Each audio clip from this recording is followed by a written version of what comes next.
Yeah, Malik, before this food, shit, guys, you see this? That's what we eat here, man. Malik, before your food, Before bala my- lek yeah. bi di seda. Uh-huh. Si cultural aspect len nekk, naka la Gambian culture they benefit, naka lañ mën a gisaate seen boppa ak ban steps ngay jëlaat to climb up in this cultural part bi nii because cultural bi then they just park bi fees Yeah. ak nit ñi. Yeah.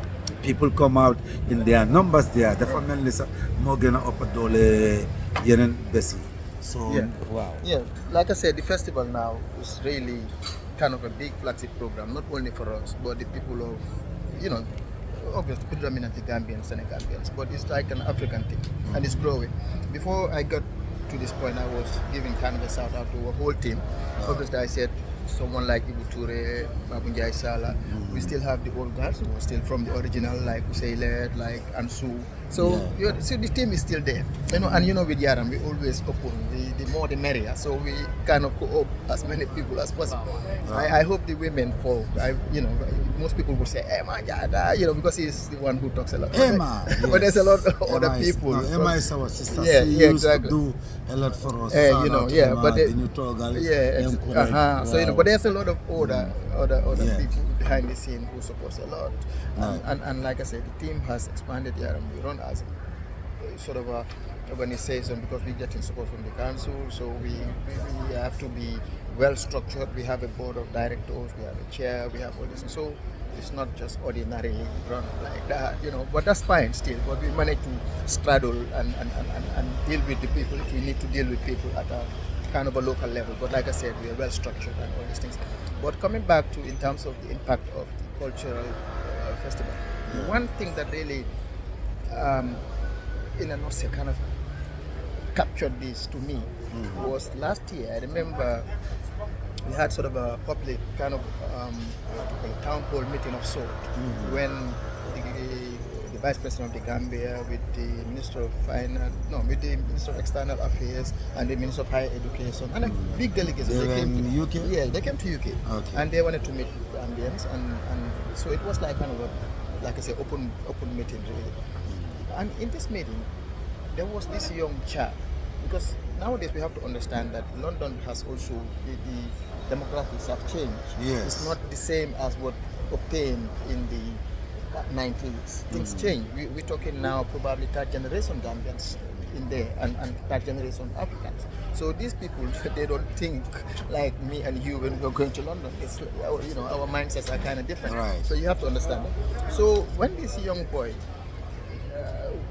took the floor, and then they were just kind of encouraging him to talk about being sort of a Gambian British, young Gambian British. Yeah. He's a Gambian, but he's a British. That's what that will be a bombshell. yeah, and this kid, he doesn't know me. He cannot identify probably myself or any of the other Yaram people who were in the meeting. Yeah, he wouldn't know. Right. But when he explained how he sees how he identifies as a Gambian British, the boy pointed out that the cultural week is the thing that really impacts him most.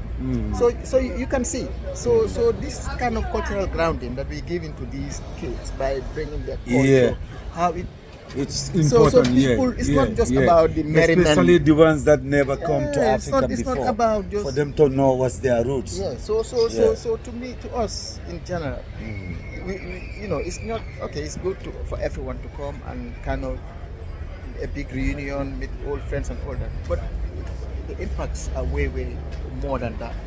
Like I say, and from through the eyes of that young chap, I'm sure if had they told him, can you point out one of the Yara members in the room here, he wouldn't have known. Probably maybe he just had our name, but he doesn't know who we are in person per se.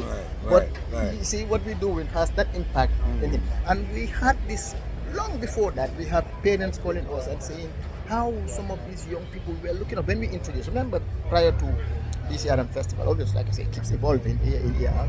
But prior to this, there was nothing like this masquerade celebrated in UK. So. Back in the days, it was just we have a there was only summer once in the park. Exactly. There was only once before us that was led by Uncle Brian. Shout out the to Uncle Brian. Yeah, that they had this kankurang in And London. Daddy Sule. And Daddy Sule, yeah. And they had this sort of masquerade, kankurang masquerade in London. And that's one. And then that faded. So when we come and introduce all these masquerades, I'm So, not talking. so I'm what, not what, talking, I'm what, telling what, about, what kind of masquerade do you guys we introduce. present now? We're going to keep adding more, more. But I'm just saying there was nothing like these masquerades in London until we came, and we introduced the lion masquerade Zimba. We Yeah. introduced the kankurang in its, more authentic sense. Wow. We introduced the hunting. There was nothing like that, and you know what I mean. Like now, everybody in London, even my brothers from the sort of Sangmari people, they took the hunting on this and Yeah, everything. But yeah. At the it kids. was Yaram. Yeah. For what is what, whether probably the authentic proper hunting people might say we pull a devil or whatever they want to call it. But I'm just saying the significance was it is us, or the symbolism I would say is us that brought these things in London. Thank you. So the impact of these things, kids going back to school and saying and having that How kind the- of identity, the identity and feelings. looking forward to this year in year out. Boost their confidence, give them a sense of identity. It's beyond measure, or values. So this is more than the. Circle. Just the enjoyment. So that's a lot of people see. Right. It's beyond that. And like I said, we've gone beyond that. We're taking these things to schools now. We're teaching kids last year. We took Wow, up to the kids. school levels? Oh, yeah, we Okay. trained children from schools, the lion dance, and we went with people from different backgrounds. These are different races, Right. white people, people of Caribbean Let's descent, and all have that. our So let's have all that. before Okay. it's too cold. Yeah. And then I'm with Malik. We're gonna come one more 5 minutes with him Okay. after the lunch. Thank you. Okay, thank you.